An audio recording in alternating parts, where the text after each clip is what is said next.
higher television ratings, higher attendance figures.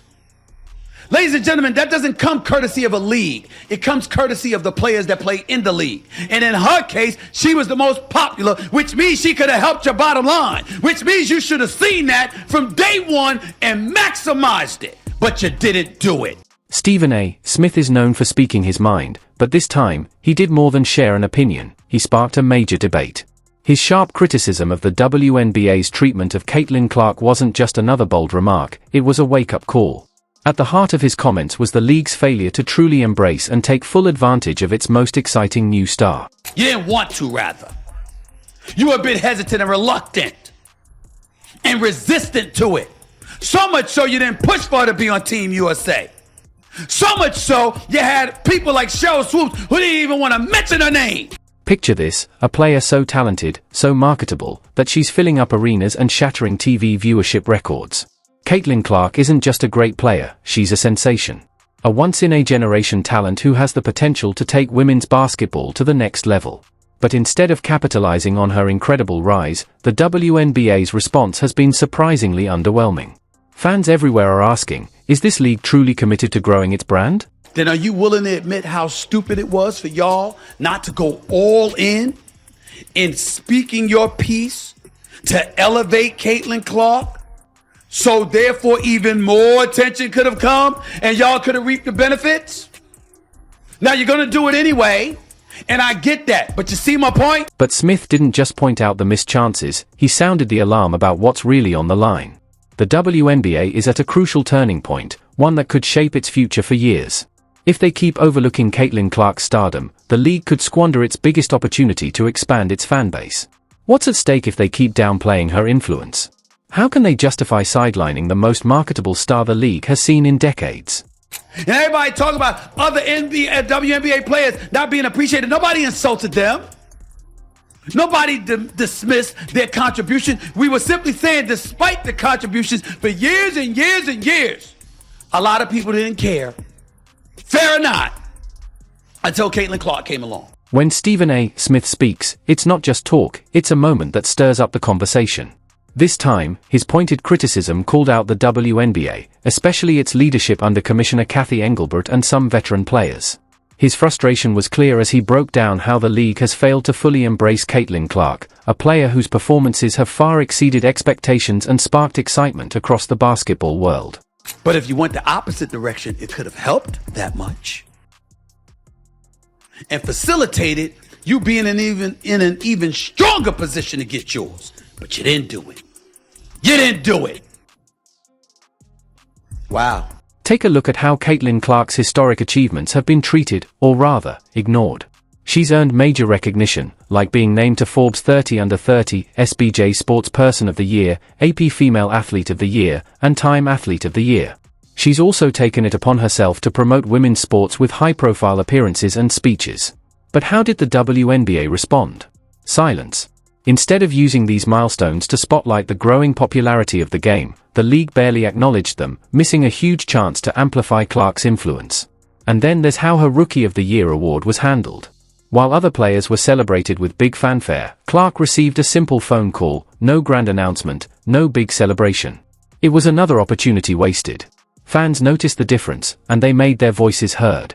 Clark has done more to bring attention to the WNBA than any player in recent memory, yet the league seems reluctant to give her the platform she's clearly earned.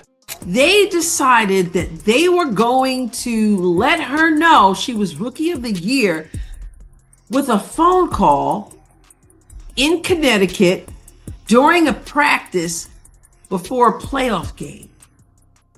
You can't make this up. The big question now is, why? Why is the WNBA holding back when it comes to promoting the very player who could lead them into a new era? More importantly, how long can they keep making the same mistakes before it costs them everything? Stephen A. Smith's powerful comments weren't just another headline, they spoke to a truth that many fans and analysts had been thinking for months. His words captured the growing frustration within the WNBA community. This isn't just about Caitlin Clark, it's a bigger issue. It's about how the league handles its top stars, its lack of bold promotion, and its failure to seize the momentum that Clark has created all on her own. Smith made it clear, this isn't just a few PR slip-ups. The real problem is a league that seems unsure or even reluctant to embrace its best talent, especially in a time when sports are driven by marketable superstars. Caitlin Clark is the WNBA's biggest draw. She's breaking attendance records, drawing TV ratings that rival major men's sports, and bringing a new wave of fans to women's basketball. Yet, instead of amplifying her success, the WNBA appears to be downplaying it, almost as if it's afraid to fully acknowledge the massive impact she's having. It elevated television ratings, it elevated attendance, and it damn sure elevated franchise value. But now, something that y'all resisted talking about, opining about, acknowledging. That's exactly why Stephen A. Smith's passionate critique carries so much weight. The stakes are incredibly high. The WNBA is at a critical crossroads, and fans aren't just sitting on the sidelines. They're demanding more from the league. They want a clear vision for growth, consistent messaging that highlights the biggest stars, and, most importantly, a leadership team that understands the significance of this moment. Without these elements, even the brightest stars can only do so much. What happens if the WNBA keeps missing these chances? The risk isn't just losing out on opportunities, it's stagnation, especially at a time when momentum is everything. Stephen A. wasn't just offering criticism, he was putting the league on notice. Caitlin Clark isn't just a talented newcomer, she's a generational player who has the potential to take the WNBA to new heights. But for that to happen, the league needs to decide if it's ready to fully embrace her rise, or if it's going to keep repeating the same old mistakes. I said Caitlin Clark, rising tide lifts all boats. As much as her presence was maximized by the WNBA, you players could have done more to assist it. The frustration with the WNBA's leadership hit new heights when Commissioner Cathy Engelbert appeared on national television. Fans and players were hoping to hear a clear, decisive vision for the league's future, but instead, they got a series of vague statements that left more questions than answers. Her recent appearances on *60 Minutes* and CNBC's *Power Lunch* made one thing painfully clear: there's a disconnect between the league's leadership and what's actually happening in the WNBA. Take her *60 Minutes* interview, for example, when Engelbert was asked about Caitlin Clark's extraordinary impact on the game. This was a golden opportunity to celebrate one of the league's most influential players, but her response? No league is ever about one player. That answer didn't just fall flat, it highlighted the growing gap between the league's leadership and the reality of what's fueling the WNBA's current success. I noticed when you're asking about Caitlin a lot, you bring up other rookies as well. No league's ever about one player. That player could get hurt or whatever. So I think it's just to give recognition that in sports, people watch for compelling content and rivalries. And you can't do that alone as one person. While technically accurate, Engelbert's comment felt dismissive, almost as if she was downplaying Caitlin Clark's significance on purpose. Fans quickly took to social media, calling out the league for failing to properly recognize the player who's driving record viewership, ticket sales, and fan engagement. Instead of celebrating Clark's accomplishments, Engelbert's words made it seem like the league was hesitant to fully embrace the impact she's having. The disconnect became even more obvious during her *CNBC Power Lunch* appearance, where she talked about rivalries being key to boosting viewership. But instead of addressing important issues like player safety, officiating consistency, and fair treatment, she relied heavily on buzzwords and marketing jargon. This lack of substance didn't sit well with fans or players, many of whom have been pushing for real change, not just PR spin. The interview only reinforced the growing belief that the league's leadership isn't fully in tune with what's happening on the court. One white, one black. And so we have that moment with these two. But the one thing I know about sports, you need rivalry. That's what makes people watch. They want to watch games of consequence between rivals. They don't want everybody being nice to one another. This isn't just about perception, it has real consequences. While Engelbert focuses on using rivalries to boost ratings, players like Caitlin Clark are facing inconsistent officiating, unnecessary physicality, and unfair treatment. Fans aren't asking for stage drama, they want a league that prioritizes fairness, player safety, and professionalism. If these core issues aren't addressed, the WNBA risks losing the very audience Clark has worked so hard to bring in. It's a balance, but certainly from a marketing dollars, but corporate partners are stepping up to endorse these players, much more so than they were 5 years ago. A clear example of the WNBA's officiating issues is the growing frustration over the inconsistency in calls. The refereeing swings wildly between being overly strict and frustratingly lenient, making it hard for players to adjust. This isn't just about bad calls, it's a matter of player safety. For a superstar like Caitlin Clark, whose game relies on attacking the basket and pushing the pace, this inconsistency puts her at even greater risk. One particular incident highlighted the problem. During a game, Clark was given a technical foul for accidentally hitting the ring post, an absurd moment that quickly went viral. Fans immediately pointed out the double standard, asking why similar actions by other players were either ignored or penalized less severely. This inconsistency only adds to the perception that Clark is being held to a different standard than other stars in the league. And Caitlin Clark gets hit with a technical.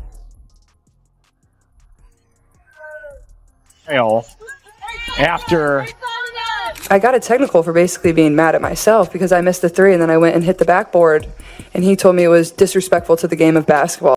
So, did Diana Taurasi receive the same technical foul for the exact same play? That's the burning question. Let's take a closer look. Yeah, and the one thing as a very long-term sports fan I know is that officiating and refereeing is always at the top of a fan's list, of the media's list. Obviously, not every, they're humans. These officiating mistakes go beyond just bad calls, they highlight a deeper issue within the WNBA. It's not just about missed fouls or questionable calls, it's about the growing perception that the league cares more about optics than making real improvements. Instead of addressing clear inconsistencies in officiating, the league focuses on marketable storylines like heated rivalries to generate buzz. But fans have made it clear, they're not asking for fake drama, they want fairness. The focus should be on the game itself, not the controversies surrounding how it's being officiated. Don't tell me Caitlin Clark gets a special whistle ever again.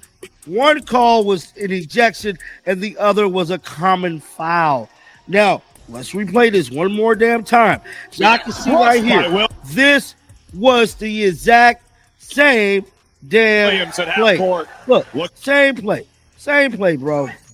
Look at this. Are you serious? The rebound. Right He here? discarded Boom. LaMelo. Same play. Crushed by Williams at Same half play. court. Now, Grant Williams was ejected for that. Player safety is another area where the WNBA is falling short.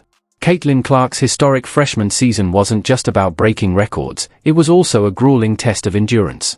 Game after game, Clark faced excessive physical play, taking hits that often crossed the line. Both fans and analysts raised alarms about the dangerous fouls she endured, but the league's response has been frustratingly weak. There have been no serious efforts to improve officiating consistency or introduce stricter safety measures to protect players from unnecessary harm. Let's break it down by comparing one of Clark's most controversial fouls to how a similar play is handled in the NBA. The difference is startling. The contrast highlights a clear double standard, showing just how unprepared the WNBA is to manage the physicality of its growing game. This inconsistency not only puts players at risk but also harms the league's credibility in the eyes of both players and fans. This league could actually be that dense. Professional league, guys. We're not talking about a rec league. We're not talking about even a high school team. Nobody believes that anybody is that clueless.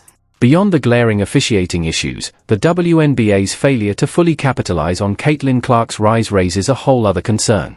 Fans were packing arenas, TV ratings were breaking records, and social media engagement was off the charts, yet somehow, the league failed to seize the moment. Clark's jerseys were constantly sold out, but there was barely any official merchandise celebrating her historic rookie season. Even the promotional efforts surrounding her success felt underwhelming, leaving fans wondering why the league wasn't fully embracing this once-in-a-generation moment. Clark's freshman year wasn't just a spectacle, it was a golden opportunity for the WNBA to redefine itself. Instead of embracing the hype and riding the wave of excitement, the league dropped the ball, missing countless chances to elevate both Clark and the sport. These missteps aren't just frustrating, they could be catastrophic. A league at such a pivotal moment can't afford to keep making the same mistakes. Without bold action, the WNBA risks losing more than just momentum. It could alienate the very fans and players that are key to its success. Such an incredible moment on a global scale for our game, for our players. It's like the fans are absolutely incredible. It's the same when we go on the road. Like there's so many people that are showing up in fever gear. It's really affecting, teams all across our league, which is a really great thing. And, really, I think we're just scratching the surface. This isn't just about promotional missteps, it's about the league's long-term trajectory. If the WNBA continues to prioritize surface-level marketing wins over meaningful structural improvements, it risks stagnating at a time when growth should be its main focus. Caitlin Clark has given the league a rare opportunity to reach new heights, But the real question is whether leadership will seize it or continue letting these unresolved issues hold the league back from reaching its full potential. Beyond the promotional side, the WNBA's lack of strong player advocacy has been met with increasing criticism. Rivalries and intense competition are great for driving engagement, but they shouldn't overshadow the deeper, more meaningful stories. Clark's rise wasn't just about her on-court dominance, it was about her journey, the impact she's had on women's basketball, and the new wave of fans she's introduced to the sport. The league had the perfect opportunity to align itself with that story, yet it failed to do so in a way that truly mattered. We're bringing more and more fans to this league, people that have maybe never watched the WNBA before, and it kind of Clark's influence went far beyond just building her own brand. Her record-breaking performances didn't just elevate her status, they lifted the entire league. New fans, casual sports enthusiasts, and college basketball supporters flocked to WNBA games because of her. Her story proved that individual greatness can have ripple effects across an entire sport. So the obvious question is, why wasn't the league prepared to embrace this shift? Her debut season showed just how high the WNBA could soar, but the league's response to that surge in popularity exposed its major flaws. From the lackluster way they handled her Rookie of the Year award to Commissioner Kathy Engelbert's tone-deaf remarks in major interviews, the WNBA has consistently failed to fully support its stars. It leaves fans asking, why isn't the league embracing its biggest names? Why do fundamental issues like officiating and player safety remain unresolved?